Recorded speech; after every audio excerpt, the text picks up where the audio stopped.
With all the injuries, how are you guys mixing and matching and trying to figure out what will work out there for you? Well, we already had a plan in place this week because of injuries. Number one, I think it was best for Christian Rector not to play in this game. I think myself, Coach Helton, and Rec came to an agreement that it would be best for him and the team that he sit this one out and get himself healthy. Unfortunately, obviously Drake, we'll see what happens with Drake Jackson. I know he's walking around in a boot, so we'll see what happens tomorrow. But again, it's next man up, right? I think Caleb was dinged up a little bit, but he manned up and he played the end spot. And then, I think we're still working on Connor Murphy.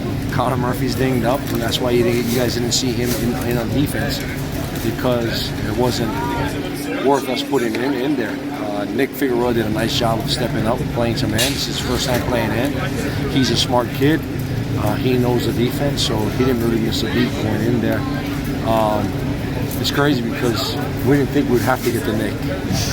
So we prepared Nick mentally, and he didn't take any physical reps at defensive end, but he played it all spring long.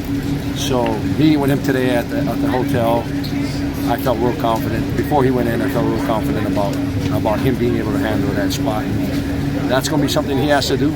I think De'jon Benton got in there. The plan was to play De'jon this game. He was going to play. I had a three-man rotation going with Brandon, Marlon, and Jay. But De'jon was the next guy up. And so there's a couple of times where he was close to getting in the first half, and in the second half we were going to play him. And so he stepped in. He had probably one freshman mistake on a twist game. He wasn't supposed to depart on his twist, and he did. But he'll learn from that. I see De'jon helping us out, whether it's 4 games or him playing the rest of the season. I mean, we're so banged up right now that he may have to play the more than 4 games. That's just how it goes.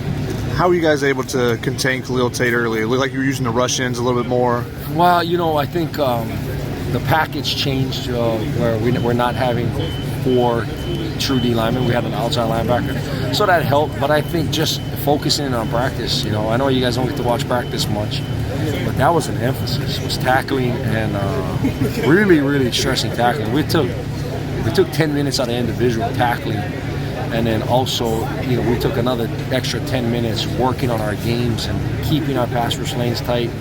And from the looks of it, I don't know, I gotta watch the tape. This just looked as good as we've been all year, and still being able to get to the quarterback. So, like I said, I gotta watch the tape. But I thought the kids played hard again. We got after the quarterback. I'm not gonna lie, we were concerned because this guy is a running quarterback.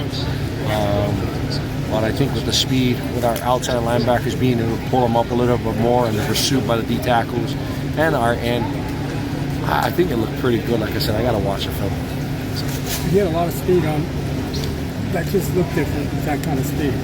On defense. It just is a whole different look. Yeah, it does, and it's a different offense. I mean, this is the most 10 personnel we've seen all year, so that's why we went to our different package. You guys seen it probably a few times earlier in the season when people went lighter on us, but going all the way through, facing the teams we're facing, I think we'll probably see that a little bit more. And then with our situation, with our depth right now, we are banged up. So, I don't want to talk about injuries because I don't know everything just yet, but like I mentioned earlier, it's next man up. And I think the kids did a good job of stepping up.